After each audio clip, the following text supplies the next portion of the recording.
Steel plant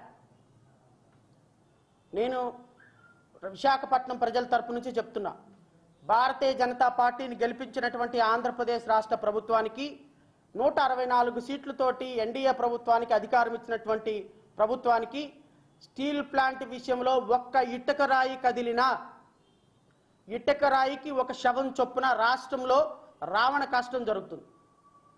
దీనికి పూర్తి బాధ్యత తెలుగుదేశం పార్టీ పవన్ కళ్యాణ్ వహించాల్సి వస్తుంది. స్టీల్ ప్లాంట్ విషయంలో మీరు ఎంత తొందరగా ఒక స్పష్టమైనటువంటి ప్రకటన భారతీయ జనతా పార్టీ ద్వారా చేయిస్తే అంత మంచిది ఎన్డీఏ ప్రభుత్వానికి. నెంబర్ 3, ప్రత్యేక railway zone, Visakha railway zone. Visakha railway zone మీద అతి త్వరలో స్పష్టమైనటువంటి ప్రకటన. ఇవన్నీ మీరు చెప్పిన మాటలే, ఇవన్నీ కూడా ఎన్డీఏ ప్రభుత్వం చెప్పిన మాటలు, గౌరవ ముఖ్యమంత్రి చంద్రబాబు నాయుడు గారు చెప్పిన మాటలు, గౌరవ ఉప ముఖ్యమంత్రి పవన్ కళ్యాణ్ చెప్పినటువంటి మాటలు, ఎన్డీఏ ప్రభుత్వంలో కీలకమైన పాత్ర పోషించే భారతీయ జనతా పార్టీ ఇచ్చినటువంటి అష్యూరెన్సెస్. సో రైల్వే జోన్ విషయంలో కానీ, ప్రత్యేక హోదా విషయంలో కానీ, స్టీల్ ప్లాంట్ విషయంలో కానీ, అన్నిటికంటే ముఖ్యం పోలవరం పూర్తి చేస్తాను అన్న విషయాల్లో కానీ, 28 పథకాలు ఎవరైతే రద్దు చేశారో ఆ 28 పథకాలు ఎస్సీ ఎస్టీ పథకాలు పునరుద్ధరించే విషయంలో కానీ, 237 మంది అత్యంత దారుణమైనటువంటి మారణ హోమం జరిగిన దళిత బిడ్డల మీద జరిగినటువంటి మారణ హోమాల్లో వాళ్ళందరికీ శిక్ష పడే విషయంలో కానీ, ఎస్సీ ఎస్టీ సప్లాన్ నిధులు డైవర్ట్ కాకుండా పూర్తి స్థాయిలో వారి ఉన్నతికి వినియోగించే విషయంలో కానీ, నెంబర్ 7 అమరావతిని బిల్డ్ చేసే విషయంలో కానీ, పూర్తి స్థాయిలో అమరావతి రైతులకు న్యాయం చేసే విషయంలో కానీ, 10 సంవత్సరాలు నష్టపోయినటువంటి అమరావతి రైతులకి న్యాయం చేసే విషయంలో కానీ తెలుగుదేశం ప్రభుత్వం, జనసేన ప్రభుత్వం కాకమ్మ కబుర్లు చెప్పి కేవలం అధికారాన్ని తెచ్చుకొని ఒక 5 సంవత్సరాలు మబ్బి పుచ్చాలి అని అనుకుంటే మాత్రం ఖచ్చితంగా రోడ్డు మీదకి రావాల్సి వస్తుంది. ఎంప్లాయీస్కి ఏం చేస్తారు, మీరు ఏం మాటించి వచ్చారు, సూపర్ 6 ఎలా అమలుపరుస్తున్నారు, సూపర్ 6 అమలుపరిచే విషయంలో చిన్న తేడా వచ్చినా, ఎంప్లాయీస్ విషయంలో చిన్న తేడా వచ్చినా, అమరావతి రైతుల విషయంలో చిన్న తేడా వచ్చినా, ప్రత్యేక హోదా విషయంలో మీరు వెనకడుగు వేసినా, పవన్ కళ్యాణ్ గారు మీరు చెప్పినట్టు సిపిఎస్ విషయంలో ఒక స్పష్టమైనటువంటి ప్రకటన చేస్తాను, అది ఓపీఎస్ ఇస్తానా సిపిఎస్ ఇస్తాననే దాని మీద మీరు చేసినటువంటి ప్రకటన మాకు తెలుసు. ఖచ్చితంగా దాని మీద మీరు ఒక విధి విధానాలు నిర్వర్తించాల్సి వస్తుంది. దళిత బిడ్డలకు సంబంధించిన విషయాల్లో కానీ, రాష్ట్రంలో జరిగినటువంటి అమానుష విషయాల్లో కానీ, గత ప్రభుత్వం చేసినటువంటి డిస్ట్రక్షన్స్ విషయాల్లో కానీ, చాలా విషయాల్లో ఈ ప్రభుత్వం ఇచ్చినటువంటి ప్రతి వాగ్దానాన్ని నిర్వర్తించి ప్రజలు ఇచ్చినటువంటి మ్యాండేట్ని కాపాడుకుంటారు అని భావిస్తున్నాం. ఇప్పుడు హనీమూన్ పీరియడ్లో ఉంది. ఇంతకు మించి నేను ఎక్కువ ఈ ప్రభుత్వం మీద విమర్శలు చేయటం కూడా పద్ధతి కాదు.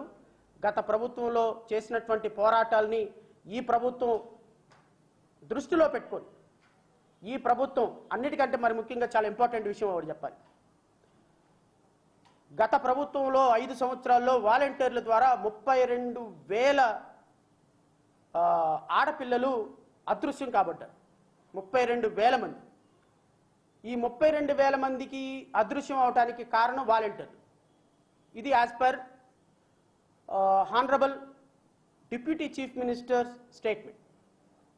So I'm requesting honourable deputy chief minister Shri Pawan Kalyan గారు, 32,000 మంది ఎవరైతే గత ప్రభుత్వంలో వాలంటీర్ల ద్వారా మాయం కాబడ్డారో ఈ 32,000 మందిని తొందరగా వెతికి పట్టుకొని వాళ్ళ కుటుంబాలకు అప్పచెపుతారు అని అయితే నేను భావిస్తున్నా.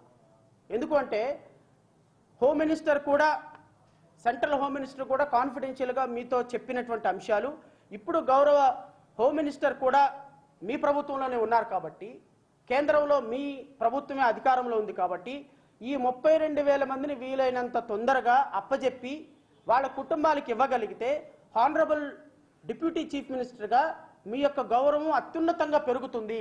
సో ఏ రోజుకు ఆ రోజు ఒక స్పెషల్ టాస్క్ ఫోర్స్ పెట్టి ఈ 32,000 మంది మిస్సింగ్ కేసెస్లో, అంటే ఎవరైతే వాలంటీర్ల ద్వారా వీళ్ళందరూ అక్రమంగా రవాణా చేయబడ్డారో, ఈ అక్రమంగా రవాణా చేయబడిన ప్రతి ఆడపిల్ల, ప్రతి వాలంటీర్, దీనికి కారణమైన ప్రతి వాలంటీర్ మీద కేసు పెట్టాలి. అట్ ది సేమ్ టైం ప్రతి బిడ్డని కూడా ఆ కుటుంబానికి అప్పచెప్పాలి. సో ఎవ్రీ డే, రోజు గడిచే కొంది కూడా వీళ్ళు దొరికే అవకాశాలు పోతాయి. కాబట్టి ప్రతిరోజు ఒక టాస్క్ ఫోర్స్ పెట్టి ఇప్పుడు గౌరవ హోమ్ మినిస్టర్ గారు కూడా వంగల్పూడి అనిత గారు కూడా హోమ్ మినిస్టర్ గారు వారు కూడా చాలా యాక్టివ్గా ఉన్నారు.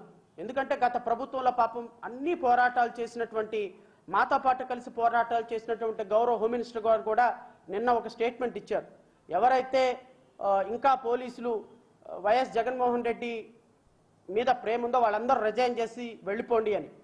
వాళ్ళందరూ రిజైన్ చేసి వెళ్ళకపోయినా నేను గౌరవ హోమ్ మినిస్టర్ గారిని కూడా అప్పీల్ చేస్తున్నా, అమ్మ గత ప్రభుత్వంలో దళిత బిడ్డల మీద దాడులు జరిగినప్పుడు, ఎస్సీ ఎస్టీ సప్లా నిధులు డైవర్ట్ అయినప్పుడు, సుబ్రహ్మణ్యం అనేటువంటి వ్యక్తి చనిపోయినప్పుడు, రాష్ట్ర ప్రభుత్వంలో ఆడపిల్లల మీద అమానుషాలు జరిగినప్పుడు ప్రత్యక్షంగా పరోక్షంగా మీరు వాళ్ళ కోసం పోరాటాలు చేసి చాలా అద్భుతమైన పాత్ర పోషించారు.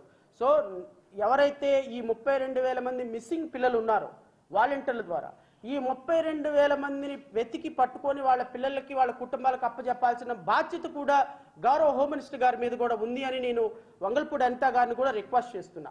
ఎందుకంటే వారితో నాకు ఉద్యమాల్లో చాలా మంచి పరిచయం ఉంది. చాలా సందర్భాల్లో మేము కలిసి పనిచేసాం, కలిసి మాట్లాడుకున్నాం, కోర్టులో హైకోర్టులో కేసులు వేశాం. సో కాబట్టి వారికి పూర్తి అవగాహన ఉంది ఈ సమస్య పట్ల.